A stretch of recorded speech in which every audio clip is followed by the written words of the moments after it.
Hi, this is Mr. T with more sheet metal hand tools. Today I'm going to go over hand lever punch and pop rivet gun.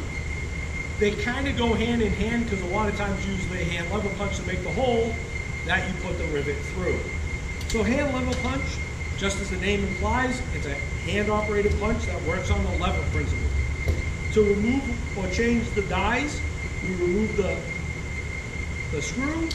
It would open up the head so we could remove the top and bottom die. The top die slides out, the bottom die screws out. So to put it back together, you have to line up the top of the punch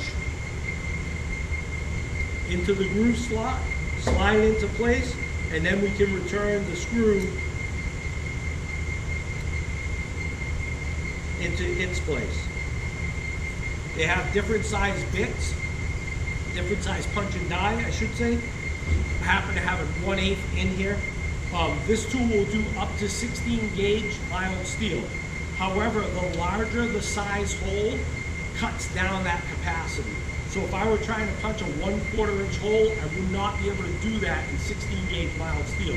I'd be able to get away with 20 gauge mild steel punching that larger hole. So even though the tool has a capacity, once you change the punch and die to different sizes, it will change the capacity again. Okay, so hand lever punch. So going along with the hand lever punch, I have a pop rivet gun. Pop rivet guns have different size heads. The heads match the shank part of the rivet. So we have the shank and the body. Okay, so the head matches just the shank part. The punch, which happens to be a 1/8 again, would match the 1/8 rivet. So to demonstrate a pop rivet gun, again, I'll put my safety glass on, it's an operating tool. I put the pop rivet in, slide the shank all the way so the body, the washer part of the body goes up against the head of the rivet gun. I squeeze, making sure I don't put my hands between the handles because we have a pinch point here that can get our hands and fingers. I open, make sure that that washer part goes back against the tip, squeeze again. So in this case, I'm going to have to do it a third time. Again, make sure it's all the way up against the pop rivet gun, pull, and pop. So the shank falls out of the pop rivet gun.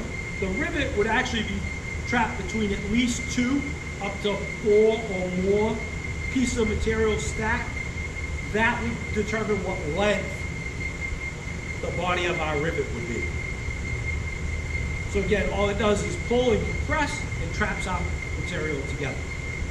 So hand lever punch,